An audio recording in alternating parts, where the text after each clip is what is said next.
सावन माह चल रहा है और शिव और शक्ति का जो मिलन था, जो कहा जा रहा था कि उसका मिलन जो है वो होना चाहिए। और अगर आप शक्ति के दर्शन करने आए तो आप शिव के दर्शन करने के लिए शिवकोड़ी यहाँ पर जा सकते हैं। और आज जिला आयुक्त रियासी विशेषपाल महाजन द्वारा एक पहल की गई और कटरा में जो यात्रा रजिस्ट्रेशन काउंटर था वो खोला गया। और मैं आपको बता दूं कि यात्रा पर्ची जो यात्री यहाँ पर शिवकोड़ी में जाना चाहते हैं वो उनको जो है वो ग्रुप सिस्टम में जो है वो कटरा से पर्ची मिलेगी। और आपको लोकेशन बता दूं कि निहारिका काउंटर जो बस स्टैंड के समीप है और जहां से श्री माता वैष्णो देवी की श्राइन बोर्ड की हेलीकॉप्टर की टिकट्स और यात्रा पर्ची यहां से मिलती है। और उसी के साथ जो म्युनिसिपल कमेटी का एक नया ऑफिस बना है और उस ऑफिस के पास में आपको बता दूं कि जो बिल्डिंग्स म्युनिसिपल कमेटी ने बनाकर तैयार की है उनके द्वारा जो है वो एक रजिस्ट्रेशन काउंटर जो था वो शिवकोड़ी का खोला गया। और शिवकोड़ी बाबा में जाने वाले भक्तों की अगर मैं बात करूं तो जो मां वैष्णो देवी के दरबार पर यहाँ पर आते थे और शिवकोड़ी दर्शन करने के लिए जाते थे। और मैं आपको बता दूं कि किस तरह से जो है यात्रा पर्ची काउंटर से आपको यात्रा पर्ची जो है वो ग्रुप सिस्टम में मिलेगी। और इसके साथ ही ऑनलाइन पंजीकरण भी आप करवा सकते हैं। अगर आप शिवकोड़ी भोले बाबा के दर्शनों के लिए जाना चाहते हैं तो ये एक सुविधा जो है वो श्रद्धालुओं को दी गई है डीसी रियासी विशेषपाल महाजन द्वारा।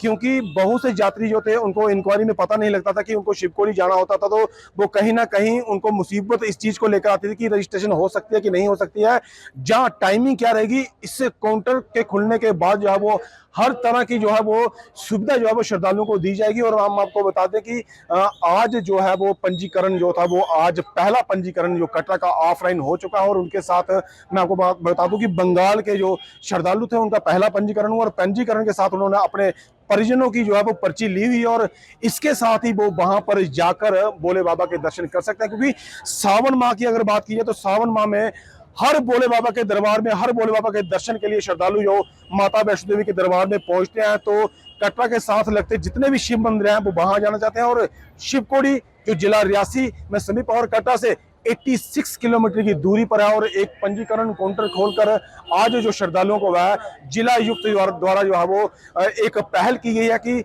आप कटरा से ही रजिस्ट्रेशन करवा के जा सकते हैं। और मैं आपको बता दूं कि सबसे बड़ी सुविधा जो है वो श्रद्धालुओं को इस चीज को लेकर मिली है कि ग्रुप में पर्ची मिल सकती है। क्योंकि माता वैष्णो देवी में जाने वाले जितने भी श्रद्धालु हैं वो श्रद्धालु जो है वो RFID कार्ड यानी कि रेडियो फ्रीक्वेंसी आइडेंटिफिकेशन कार्ड उनको लेना पड़ता है।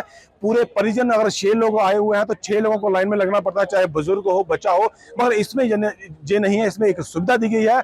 अगर आप ऑफलाइन जहां पर आके पंजीकरण करवाना चाहते हैं तो आप अपने पूरे परिवार का ग्रुप के रूप में जो है वो पंजीकरण करवा के भोले बाबा के दर्शनों के लिए शिवकोड़ी जा सकते हैं।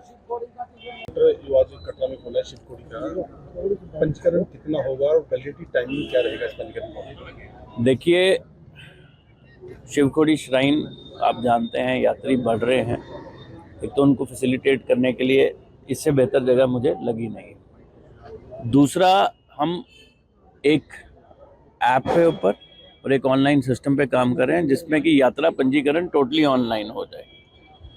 यहाँ पे अगर किसी को किसी तरीके का डाउट है, क्योंकि जब मैं शिवकोड़ी पिछले दिनों गया था तो मुझे कुछ लोगों ने बताया कि कुछ व्यक्ति ये कहते हैं कि वहाँ जाना नहीं है, रात को नहीं रहने देते हैं या रात को दर्शन नहीं हो पाते। तो वो सारी चीज़ों को क्लियर करने के लिए एक हमारे ऑफिशियल जो पिछले बहुत सालों से शिवकोड़ी श्राइन के साथ जुड़े हुए हैं वो यहाँ रहेंगे। आपकी वैलिडिटी जो है, जो आप यात्रा रजिस्ट्रेशन स्लिप की कर रहे हैं, आप यहाँ से अगर कोई स्लिप रजिस्टर कराना चाहते हैं तो उसमें कम से कम 3 दिन पहले तक की आपकी वैलिडिटी रहेगी।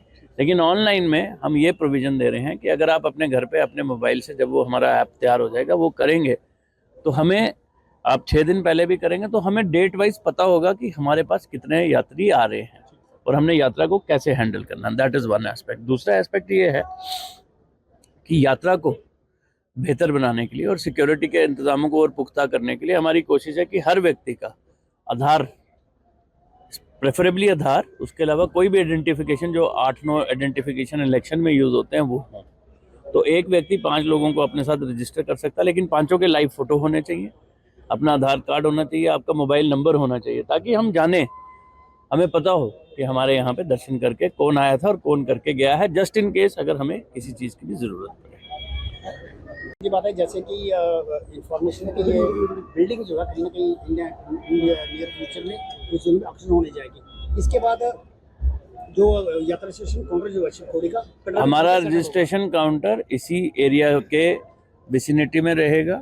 अभी मैं शुक्रिया करना चाहता हूँ एग्जीक्यूटिव ऑफिसर जिन्होंने हमें यहाँ पे टेम्परली इस्टेब्लिश करने का दिया।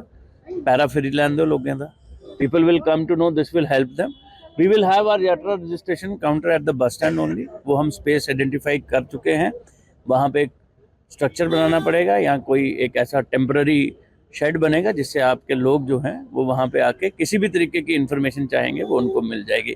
उसके अलावा मैं दिखाना चाहूँगा कि यहाँ पे हमने स्कैन एंड पे का भी लगाया है। अगर बहुत सारे लोग, ऑनलाइन का ज़माना है, जो यात्रा शिवखोड़ी श्राइन बोर्ड के बारे में कुछ कंट्रीब्यूशन करना भी चाहते हैं तो यहाँ पे स्कैन एंड पे कर सकते हैं। इस तरीके से अलग अलग जगह लगाया जा रहा है। कुछ दिनों में ये जो मैं आपको ऑनलाइन यात्रा रजिस्ट्रेशन कह रहा हूँ, ये हम आपकी मदद से कटरा में ऑलमोस्ट सारी गाड़ियों में लगा देंगे कि आप यहाँ पे पहुँचे और आपका अचानक मन बन जाता है कि भोले बाबा के दर्शन करने हैं, तो आप उधर से ही स्कैन करके अपनी रजिस्ट्रेशन कर सकते हैं और वो फिर हमारे पास डाटाबेस रनसू में हुआ करेगा। आप वहाँ से अपनी पर्ची लेके ऊपर जा सकते हैं। इन फ्यूचर में RFD कार्ड जो है यात्रियों के लिए उपलब्ध होगा। सब चीज़ों को इंश्योर किया जाएगा कि यात्रा का जो एक्सपीरियंस है बढ़िया रहे।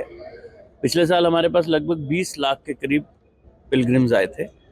इस साल हमें उम्मीद है कि वो बढ़ेगी और हर साल बढ़ने से हम ये लेके चल रहे हैं कि आने वाले 5 सालों में जो मैं देख रहा हूँ कि शिवखोड़ी पे 50 लाख के करीब हम यात्री एक्सपेक्ट करेंगे।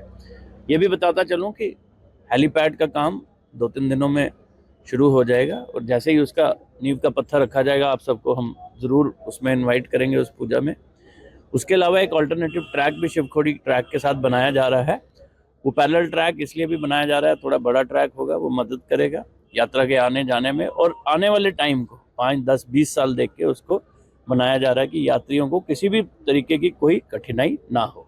एनजीटी की जैसे फिक्स है टारगेट की 50,000 से ऊपर नहीं जाना है, तो इसके लिए क्या इस तरह की कोई डायरेक्शन हम है? अभी तो कोई नहीं है और हमारे पास जो यात्रा जारी है वो अभी आप जानते हैं कि हम पर डे बेसिस पे करें तो बहुत ज़्यादा नहीं है। मुझे लगता है हम एनजीटी के गाइडलाइंस जब भी कभी अगर होंगे तो उसको फॉलो करेंगे ही और वो well within that limit ही चल रही है। सर, रनसू वासियों का कहना है कि मास्टर प्लान की वजह से वो यात्रियों के लिए ठहराव के लिए कोई होटल गेस्ट हाउस का निर्माण नहीं कर सकते हैं, तो इस तरह के उनको बिल्कुल सही कहा। मास्टर प्लान जो उसका है वो अप्रूव हो गया है। हमने एक मीटिंग भी की थी, आप लोगों ने उसको कैरी भी किया था। उसमें हमने पहले जो यूनिफाइड बाई लॉज थे उनको अडॉप्ट करने के लिए एक डिसीजन लिया था, उसको लेके कुछ चर्चा हुई है। कुछ और चीज़ें उसमें बदलाव की ज़रूरत है, वो करेंगे। जो मास्टर प्लान है हमने लोगों को, क्योंकि ऑनलाइन सिस्टम में करना है, हमने अभी ऑफलाइन एप्लीकेशंस मांग ली हैं। उसमें जो भी रिक्वायरमेंट है वो की जाएगी और ऑनलाइन हमारे को उम्मीद है कि आने वाले 15 से 20 दिन में हम ऑनलाइन सिस्टम भी अपना एक्टिवेट कर पाएंगे और उससे लोग कॉन्टिन्यूसली जो भी परमिशन चाहिए, जैसी भी परमिशन चाहिए वो मिलेगी।